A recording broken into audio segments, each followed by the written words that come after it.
Hello students, कैसे हैं आप सभी। मेरा नाम प्रज्ञा शर्मा है और आज इस पॉडकास्ट में आपके साथ डिस्कस करने वाली हूँ कि हमारी क्लास 12th की बायोलॉजी एनसीईआरटी एवोल्यूशन के बारे में क्या कहती है। अब अगर आप कॉम्पिटिटिव एग्जाम्स के लिए प्रिपेयर करने वाले किसी बच्चे के बारे में इमेजिन करो या इसकी एक स्टॉक फोटो भी देखो तो आपको एक ही सीन नज़र आएगा कि कुर्सी पर बिल्कुल सीधी पीठ करके बैठा हुआ है और अपने सामने टेबल पर किताबों का एक पहाड़ बनाया हुआ है, 20-25 किताबें रखी है मोटी मोटी, और फुल फोकस के साथ अपनी कॉपी में नोट्स बना रहा है या कुछ लिख रहा है। लेकिन हम अपनी प्रिपरेशन की स्ट्रैटेजी अपने हिसाब से बना सकते हैं और ये तो हम जानते ही हैं कि एनसीईआरटी बुक को पढ़ना नीट बायोलॉजी के लिए कितना इंपॉर्टेंट है, इसकी कितनी ज़्यादा सिग्निफिकेंस है। और कई बार ऐसे भी दिन होते हैं जब किताब उठाने का मन नहीं करता, तो इस पॉडकास्ट का यही पर्पज़ है कि उन दिनों में आप आराम से एक रिलैक्स स्टेट में उस स्टॉक फोटो वाले बच्चे की तरह ना बैठकर बिल्कुल आराम से अगर अपने सोफे पर बैठकर जिस तरह कानों में ईयरफोन्स में म्यूजिक सुनते हो वैसे ही अपनी एनसीईआरटी टेक्स्ट बुक को भी सुन सको, क्योंकि अल्टीमेटली किसी भी फॉर्म में करो, रिवीजन जितनी बार करोगे उतने ही अच्छे से हमारे दिमाग में कॉन्सेप्ट्स बैठ जाएंगे। और इस पॉडकास्ट के रूप में सुनने के लिए एवोल्यूशन हमारे लिए आइडियल चैप्टर है, सबसे बढ़िया चैप्टर है, क्योंकि इसमें हमारे पास याद करने के लिए बहुत कम और सोचने समझने के लिए बहुत सारी चीज़ें होती हैं। तो सबसे पहले एवोल्यूशनरी बायोलॉजी कैसे बाकी की बायोलॉजी से अलग है, इसके बारे में बात कर लेते हैं। अब बायोलॉजी में चाहे आप कुछ भी पढ़ रहे हो, मॉर्फोलॉजी पढ़ रहे हो, एनाटॉमी पढ़ रहे हो या फिजियोलॉजी, आप मेनली 2-3 चीज़ें जानना चाहते हो। आपके मेनली 2-3 ऑब्जेक्टिव रहते हैं। सबसे पहली बात तो हमें ये पता लग जाए कि एक लिविंग ऑर्गेनिज्म है तो उसकी बॉडी में कौन से स्ट्रक्चर्स हैं। दूसरी चीज़, इन स्ट्रक्चर्स के अपने क्या स्पेसिफिक फंक्शंस हैं। और तीसरी चीज़ कि कैसे आपस में कोऑर्डिनेट करके ये सभी स्ट्रक्चर्स इस लिविंग ऑर्गेनिज्म की सब लाइफ प्रोसेसेस को सस्टेन कर रहे हैं। लेकिन एवोल्यूशनरी बायोलॉजी हमारे लिए बहुत ज़्यादा इंटरेस्टिंग इसलिए हो जाती है क्योंकि यहाँ पर हम केवल यही जानकर संतुष्ट नहीं हैं कि हमारी नज़रों के सामने जो लिविंग ऑर्गेनिज्म है ये कैसे सर्वाइव कर रहा है, अपनी लाइफ को कैसे सस्टेन कर रहा है। यहाँ पर हम ये भी जानना चाहते हैं कि ये जो ऑर्गेनिज्म हमको दिख रहा है ये ऐसा क्यों है जैसा कि हमको नज़र आ रहा है, और यहाँ तक ये पहुँचा कैसे, कौन सी इंटरमीडिएट स्टेजेस से होता हुआ गुजरा है। So evolutionary biology is a study of history of life forms on earth. यहाँ पर जो प्रेजेंट में हमको ऑर्गेनिज्म नज़र आ रहे हैं सिर्फ इनमें ही नहीं बल्कि पास्ट में जो ऑर्गेनिजम्स एग्जिस्ट करते थे और फ्यूचर में जो कर सकते हैं, इन सभी के बारे में जानने में हम इंटरेस्टेड रहते हैं। So what exactly is evolution. अब एवोल्यूशन के बारे में पढ़ने से पहले एक बात तो हमको मान लेनी होगी कि लिविंग ऑर्गेनिजम्स म्यूटेबल होते हैं। हमें चाहे अपने सामने कोई लाइफ फॉर्म कितने ही कॉन्क्रीट तरीके से नज़र आ रही हो, लेकिन ये पक्की बात है कि लिविंग ऑर्गेनिजम्स में समय के साथ चेंजेस आते हैं, पहले भी आते रहे हैं और आगे भी आते रहेंगे। तो टाइम के साथ with the passage of time life forms में ये जो चेंजेस आ रहे हैं यही एवोल्यूशन कहलाते हैं। And to understand the changes in flora and fauna that have occurred over millions of years on earth, we must have an understanding of the context of origin of life. क्योंकि यहाँ पे इन्होंने ये तो कह दिया कि एवोल्यूशन में हम लाइफ फॉर्म्स में आने वाले चेंजेस को पढ़ेंगे, लेकिन इससे पहले कि लाइफ फॉर्म्स इवॉल्व हो सके, चेंज हो सके, सबसे पहले उनका एग्जिस्ट करना तो ज़रूरी है। तो एवोल्यूशन पढ़ने से पहले हमको ये पढ़ना होगा कि लाइफ जो कि इवॉल्व हो रही है, चेंज हो रही है एवोल्यूशन के प्रोसेस से, असल में वो आई कहाँ से, ओरिजिनेट कहाँ से हुई। इसीलिए एवोल्यूशन की कहानी हमेशा एक ही पॉइंट से शुरू होगी, लाइफ के ओरिजिन से। और लाइफ कैसे ओरिजिनेट हुई ये समझने के लिए हमें evolution of earth, stars and universe के बारे में भी थोड़ा थोड़ा ज्ञान होना चाहिए। What follows is the longest of all construed and conjectured stories. ये दुनिया की सबसे लंबी कहानी है और बहुत ज़्यादा इंटरेस्टिंग भी है। वैसे तो कहानियाँ बहुत सी होती हैं, बचपन से ही हम सुनते आए हैं, हमें बहुत इंटरेस्ट भी आता है, लेकिन असल में ये कहानी सबसे ज़्यादा फैसिनेटिंग इसलिए है क्योंकि इसके एविडेंसेस हमारी आंखों के सामने हैं और ये बिल्कुल सत्य घटनाओं पर आधारित है। तो एक फैंटेसी स्टोरी जिसमें एक अलग ही यूनिवर्स बना दिया गया है जो बिल्कुल ही ख्वाबों की दुनिया में है, एवोल्यूशन की स्टोरी उसके बराबर या मैं कहूँगी उससे भी ज़्यादा फैसिनेटिंग आपको लगेगी, क्योंकि over the course of evolution, over the course of millions of years, हमारी अर्थ पे लाइफ के एवोल्यूशन के दौरान बहुत से इंटरेस्टिंग और अनलाइकली इवेंट्स होते आए हैं। तो एवोल्यूशन के बारे में पढ़ने में कायदे से तो हमको उतना ही मज़ा आना चाहिए जितना कि हैरी पॉटर या लॉर्ड ऑफ द रिंग्स में आता है। So, this is the story of origin of life and evolution of life forms or biodiversity on planet Earth in the context of evolution of Earth and the background of evolution of universe itself. तो यहाँ पर हम life forms के evolution की कहानी पढ़ते हैं और लंबी कहानी इसीलिए हो जाती है क्योंकि लाइफ ओरिजिनेट हुई थी एक सिंगल सेल में। सबसे पहले तो एक ही सेल बना होगा और सोचो कि इस एक सेल में कैसे कैसे चेंजेस समय के साथ आए कि आज उसी सेल के कुछ डिसेंडेंट्स आम के पेड़ हैं और उसी एक सेल के कुछ डिसेंडेंट्स ब्लू व्हेल बने हुए हैं। तो चलिए ओरिजिन ऑफ लाइफ यानी एवोल्यूशन के बारे में पढ़ने का जो पहला स्टेप है उस पर आ जाते हैं। यहाँ पर हमारी एनसीईआरटी बुक हमको एक एग्जाम्पल देती है। When we look at the stars on a clear night sky we are in a way looking back in time. Stellar distances are measured in light years. जो स्पेस में distances होते हैं उनको हम किलोमीटर्स में या माइल्स में नहीं बल्कि लाइट ईयर्स में काउंट करते हैं। और इसका मतलब है एक लाइट ईयर वो डिस्टेंस होता है जिसको एक साल में लाइट ट्रैवल करेगी। तो सोचो लाइट की कितनी ज़्यादा वेलोसिटी होती है, कितनी ज़्यादा स्पीड होती है, और एक साल लाइट को जो डिस्टेंस ट्रैवल करने में लग जाएगा वो लाइट ईयर कहलाता है। अब सन तो हमारे काफ़ी पास में है, लाइट को सन से अर्थ तक आने में 8 मिनट लगते हैं। तो अगर आप सन को देख रहे हो तो असल में आप 8 मिनट पहले के सन को देख रहे हो, क्योंकि जो लाइट अब आपकी आंखों पर पड़ी वो तो सन से 8 मिनट पहले निकली थी। तो सोचिए कितना इंटरेस्टिंग है। हाइपोथेटिकली अचानक से अगर एक लाइट बल्ब की तरह ही सूरज बुझ जाए, सूरज खत्म हो जाए, तो क्या होगा? अरे हम तो 8 मिनट तक आराम से धूप सेकते रहेंगे, हमें पता भी नहीं लगेगा कि सूरज बुझ गया है, खत्म हो गया है, क्योंकि 8 मिनट बाद उसकी लाइट हम तक आना बंद होगी। तो उसी तरह से अगर हम छत पर खड़े होकर रात को किसी सितारे को एडमायर कर रहे हैं कि क्या टिमटिमा रहा है, कितना सुंदर लग रहा है, अब वो हमसे लाइट ईयर्स दूर है। ज़्यादातर सितारे हमसे 4-5 लाइट ईयर्स दूर होते हैं, सबसे पास जो होगा वो भी 4 लाइट ईयर्स की दूरी पर तो होगा ही। तो सोचो जिस सितारे को आप एडमायर कर रहे हो असल में उसकी लाइट जो आपकी आंखों में पड़ रही है वो 4 साल पहले वहाँ से निकली थी, और हो सकता है कि अब वो सितारा कहीं हो ही ना, अब वो ख़त्म हो गया हो, बुझ गया हो, और 4 साल पुरानी बात देखकर आप खुश हो रहे हो। उसी तरह से ये भी सोच सकते हो कि डायनासोर्स अर्थ पर 65 मिलियन ईयर्स अगो थे। अब किसी तरह से हमसे जो 65 लाइट ईयर्स दूर है, 65 मिलियन लाइट ईयर्स दूर है, उसके पास कोई ऐसा टेलीस्कोप आ जाए कि वो हमारी अर्थ को देख पाए, तो उसे अर्थ पे हम लोग नहीं बल्कि डायनासोर्स घूमते हुए नजर आएंगे। इतने सालों में जो भी भसड़ यहाँ पर हमने फैलाई है, जो भी बिल्डिंग्स बनाई हैं, ट्रेन्स चलाई हैं, बस्तियाँ बसाई हैं, वो सब वहाँ पर उनको नहीं दिखेगा, और उनको 65 मिलियन ईयर्स अगो के डायनासोर्स यहाँ पर घूमते नजर आएंगे। So when we look at a star, when we look at a celestial object, celestial body, हम पास्ट में देख रहे हैं क्योंकि वो लाइट बहुत दिन पहले वहाँ से चली थी। तो ये तो बात हो गई हमारी हेवनली बॉडीज़ की। अब एक लिविंग ऑर्गेनिज्म जो हमारी आंखों के सामने है वो तो हमको इंस्टेंटली दिख रहा है, लेकिन असल में वो लिविंग ऑर्गेनिज्म भी पास्ट में देखने का एक जरिया बन सकता है, क्योंकि जो भी कैरेक्टरिस्टिक्स वो एग्जिबिट कर रहा है, जो भी चीज़ें हमें उसमें नज़र आ रही हैं, वो असल में उसके एंसेस्टर्स से ही उसमें पास ऑन हुई हैं। So what we see today is an object whose emitted light started its journey millions of years back। और जो living organisms हमें आज दिखते हैं, जो life forms आज नज़र आते हैं, ये भी असल में आज के आज evolve नहीं हुए, बल्कि millions of years back इनकी जर्नी शुरू हुई थी इस रूप में आने के लिए जिस रूप में आज हमको दिखाई देते हैं। So, when we see objects in our immediate surroundings, we see them instantly and hence in the present time. Therefore, when we see stars, we apparently are peeping into the past. The origin of life is considered a unique event in the history of universe। ये बात भी हमको समझनी होगी कि अर्थ तो billions of years पहले बनी थी, और तुरंत ही यहाँ पर लाइफ शुरू नहीं हो गई, तुरंत ही लिविंग ऑर्गेनिजम्स ने पूरी अर्थ को नहीं घेर लिया था। काफ़ी समय तक, बिलियन ऑफ ईयर्स तक तो अर्थ बिल्कुल बिना लाइफ के चलती रही। तो अब हमको समझना ये है कि द ओरिजिन ऑफ लाइफ हम ऐसे लेके चल सकते हैं कि ये कोई डेस्टिन्ड इवेंट नहीं था, ऐसा नहीं था कि ये लिखा ही हुआ था कि हम सबको जन्म लेना है।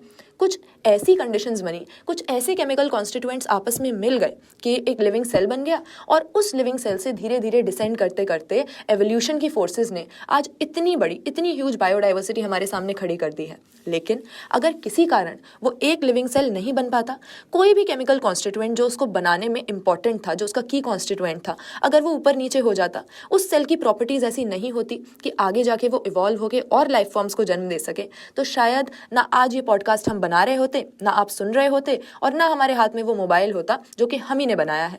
तो सारी की सारी लाइफ को हम एक एक्सीडेंट के रूप में ले सकते हैं, और यही देखा जाता है। ना सिर्फ ओरिजिन ऑफ लाइफ बल्कि एवोल्यूशन ऑफ लाइफ भी नेचर में चांस इवेंट्स पे बेस्ड होता है। कुछ भी ऐसा नहीं है जो कि प्री डेस्टिन्ड है, प्री डिटर्मिन्ड है, और यही साइंस को पढ़ने में हमारे लिए मज़ेदार बात हो जाती है। So it is a unique event in the history of universe. जब लाइफ नहीं थी तब भी अर्थ आराम से चल रही थी, अब इतने सारे लिविंग ऑर्गेनिज्म अर्थ को पॉपुलेट कर रहे हैं, तब भी यहाँ पर अर्थ खुद को सस्टेन कर ही रही है।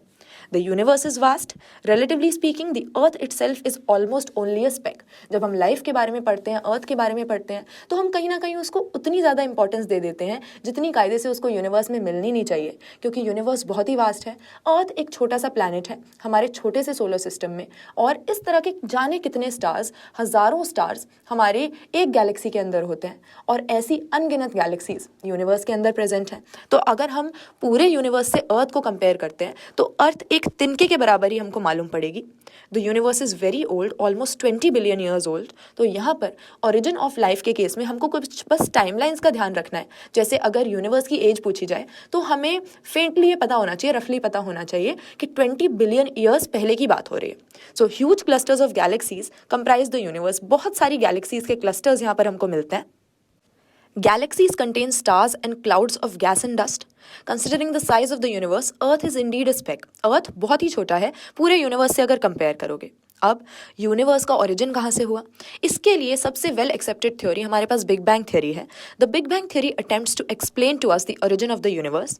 It talks of a singular huge explosion unimaginable in physical terms. Big bang theory के हिसाब से एक इतना बड़ा एक्सप्लोजन हुआ था, इतना बड़ा विस्फोट हुआ था कि उसी समय से, उस विस्फोट के समय से टाइम शुरू हो गया और साइंस ने जन्म लिया, एग्जिस्टेंस ने जन्म लिया। तो वैसे तो अभी जो हम पढ़ रहे हैं, clouds of gas and dust, galaxies, planets, universe, ये सब फिजिक्स का हिस्सा है। क्योंकि अगर आप बिग बैंग से शुरू करो तो सबसे पहले बिग बैंग हुआ, हमारे पास मैटर आया, जब मैटर बना तभी से फिजिक्स शुरू हो गई। मैटर और टाइम जब एग्जिस्टेंस में आए तब फिजिक्स ने जन्म लिया। इसके बाद वो जो मैटर हमारे पास था, जो पार्टिकल्स थे, जब उन्होंने आपस में जुड़कर एटम्स बनाने शुरू कर दिए, तो जैसे ही एटम बने केमिस्ट्री का जन्म हो गया। और इसके भी बहुत समय बाद जब ये एटम्स कुछ इस तरह से कंबाइन हुए कि इन्होंने बायोमोलिक्यूल्स बना दिए, लिविंग सेल्स बना दिए, तब जन्म हुआ बायोलॉजी का।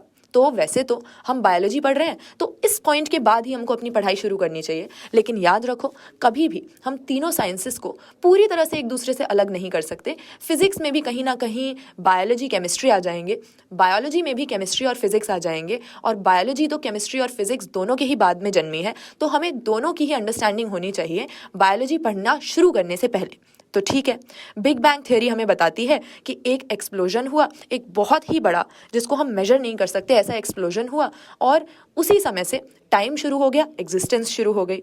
ठीक है, इसके बाद क्या इवेंट्स हुए? Hydrogen and helium formed some time later, atoms बनने लगे। The gases condensed under gravitation and form the galaxies of the present day universe. Galaxies की फॉर्मेशन हो गई।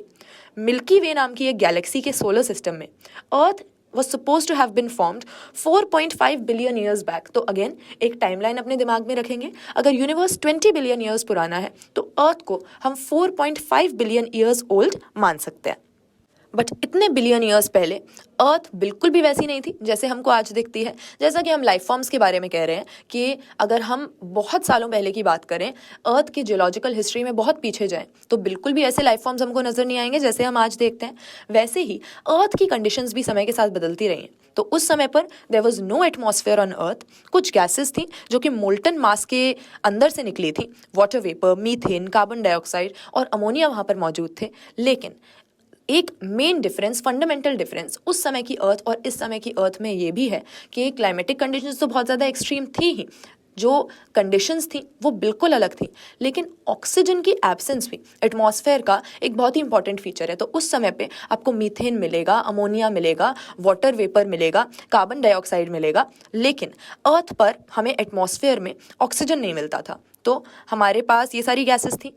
जब अल्ट्रावायलेट रेज ने इन गैसेस पर एक्ट किया तो हाइड्रोजन और ऑक्सीजन में वाटर को ब्रेक डाउन कर दिया, जिसमें से हाइड्रोजन क्योंकि एकदम लाइट था वो ऊपर उड़ गया, और ऑक्सीजन ने बाकी गैसेस के साथ कंबाइन करके, रिएक्शन करके वाटर, कार्बन डाइऑक्साइड और दूसरे गैसेस बनाना शुरू कर दिया। तो अब देखिए हमारे पास जब से एटम्स बने तब से ही केमिस्ट्री ने जन्म ले लिया, और अब केमिकल रिएक्शंस भी अकर हो रहे हैं।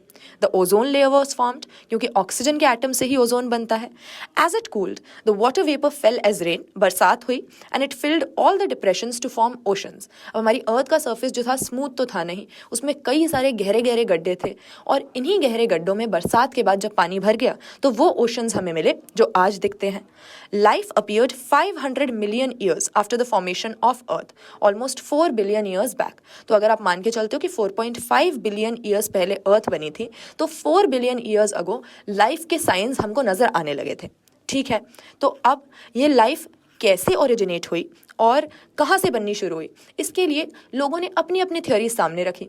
अब तो हम काफ़ी कुछ जानते हैं, हमारे पास बहुत सारे एविडेंसेस हैं, बहुत सारी नॉलेज है, लेकिन पहले लोगों के पास इतनी इन्फॉर्मेशन नहीं थी. इसीलिए अपने हिसाब से जो भी थ्योरी उनको लेजिटिमेट लगती थी, अपनी नॉलेज के हिसाब से जो भी उनको समझ आता था वो थ्योरी फॉर्मुलेट करते थे. और जो लोग उन थ्योरीज के साथ अग्री करते थे वो उन्हें मान भी लेते थे, उनको मान्यता देते थे.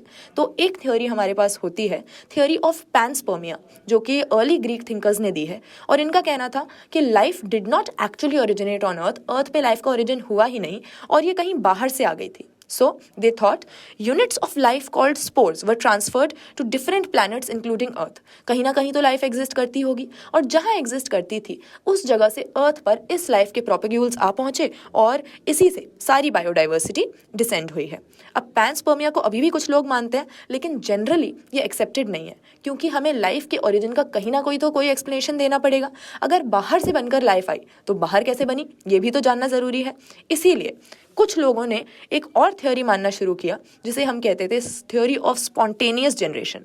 लोग देखते थे कि जब भी कोई खाने पीने की चीज़ खराब हो जाती है, सड़ जाती है, डिके होने लगती है, तो ऐसे डिकेइंग मैटर में से जो भी ऑर्गेनिक मैटर है, चाहे लिविंग ऑर्गेनिजम्स की डेड बॉडीज़ ही हों, चाहे कोई फूड मटेरियल्स हों, चाहे वेस्ट मटेरियल्स हों, यहाँ पर कोई ना कोई कीड़े, कोई ना कोई लाइफ फॉर्म हमें दिखने लगता है. तो मैगट्स हैं, वर्म्स हैं और काफ़ी सारे माइक्रोब्स हैं, कीड़े मकोड़े हैं, ये हमको नज़र आते हैं डिकेइंग मैटर में. तो लोगों ने यही मान लिया कि लाइफ के कुछ फॉर्म्स डिकेइंग और रॉटिंग मैटर में से, जैसे कि स्ट्रॉ है, मड है, इसमें से बन जाते हैं. स्पॉन्टेनियस जनरेशन की थ्योरी इसको कहा गया, लेकिन आगे जाके लुई पैस्चर ने इसको बिल्कुल ही डिस्प्रूव कर दिया. उन्होंने एक एक्सपेरिमेंट कैरी आउट किया जिसमें उन्होंने एक न्यूट्रिएंट सोल्यूशन लिया, जिसमें यीस्ट को डाला हुआ था, यीस्ट और शुगर को मिला के न्यूट्रिएंट्स का एक सोल्यूशन बनाया हुआ था. तो इसको जब उन्होंने बॉयल करके पूरा स्टेरिलाइज कर दिया, स्टेरिलाइज्ड फ्लास्क में रख दिया, तो इसमें से सारे माइक्रोब्स की डेथ हो गई. और जब तक इसको एक्सपोज नहीं किया गया बाहर के मटेरियल्स की तरफ, जब तक इसके अंदर कोई बाहर से पार्टिकल्स एंटर नहीं किए, तब तक इस न्यूट्रिएंट सोल्यूशन में किसी तरह की कोई लाइफ फॉर्म, कोई माइक्रोब ओरिजिनेट नहीं हुआ. लेकिन जब इस फ्लास्क के अंदर बाहर के पार्टिकल्स एंटर कर पा रहे थे, वहाँ पर इसी सेम फ्लास्क में, इसी न्यूट्रिएंट सोल्यूशन में हमें लिविंग ऑर्गेनिजम्स नज़र आने लगे. तो लुई पैस्चर ने बताया कि ये जो ऑर्गेनिक मैटर में लिविंग ऑर्गेनिजम्स बन रहे हैं, ये उस ऑर्गेनिक मैटर इटसेल्फ में से अराइज नहीं हो रहे, बल्कि बाहर से उनके अगेन प्रोपेग्यूल्स या स्पोर्स या कुछ भी पार्टिकल्स आ रहे हैं और उन्हीं में से ये लाइफ जनरेट होती है. तो सिर्फ प्री एग्जिस्टिंग लाइफ में से लाइफ आ सकती है. लाइफ का ओरिजिन अचानक से किसी भी ऑर्गेनिक मैटर से नहीं हो जाएगा. So Louis Pasteur by careful experimentation, उनका स्वान नेक एक्सपेरिमेंट था, he demonstrated that life comes only from pre-existing life.